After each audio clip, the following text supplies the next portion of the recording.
Hi, I'm Ali Jackson-Jolley with Forbes. I'm here with Anders Rodenberg of Denominator, whose mission is to move the needle on DEI through data transparency.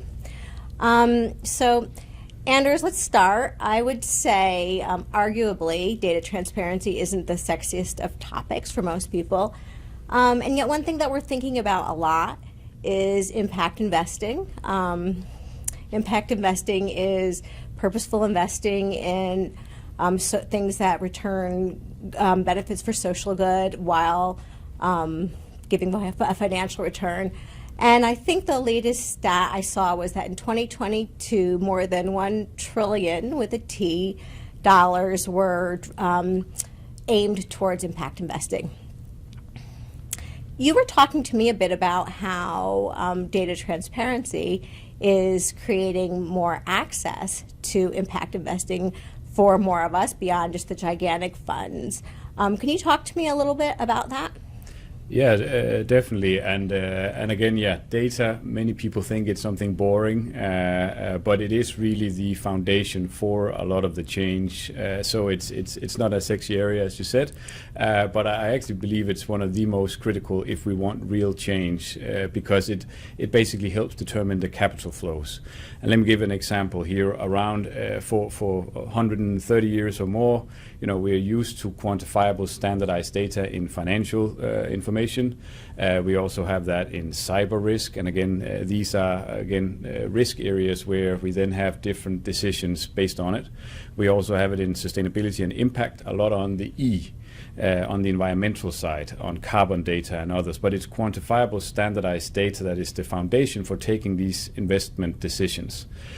In diversity, equity, and inclusion, or DEI, that data has been missing up until around 3 years ago, where there was a lot of talk about DEI, but there was really not the quantifiable standardized data, so it's a lot of perception data. How do people feel about it? Surveys, asking 500 CEOs, how do they think about DEI?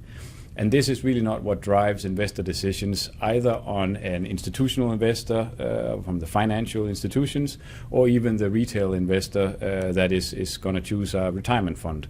They need the quantifiable data. So that is why it actually is so crucial. In order to get change and get money flowing in certain directions, we need that quantifiable data. As boring as it could be, it's actually super interesting. Yeah, and you said something super interesting to me, and that was that in terms of impact investing, there's a lot of information. People often think about investing around weapons or tobacco or environmental, like deforestation, I think was the example you gave. But can you talk a bit about the limitations or the opportunity around race, ethnicity, gender-based impact investing? What does that look like, and what data points can we either find now or ask for so that there's more tools around this? Yeah, no, but because I think it's almost like a paradox when you think about how retirement funds or 401ks here in the US, if you sign up for that, today you get the options around, do you want your money to have exposure to tobacco or to weapon or to deforestation, or what type of credit or financial risk are you willing to take? Those are the options you get. And they're, of course, good options. It's not that they should be taken away, but it's interesting and almost like why didn't we start with ourselves? So if you are a black woman in the US, why can't you say, please do not put my retirement funds in companies that don't treat women or people of color well? So or black or Asian. Again, you can really go to that level and be specific about what you would like and what you wouldn't like your retirement funds to go to. So those type of products is really what we're getting at with this data.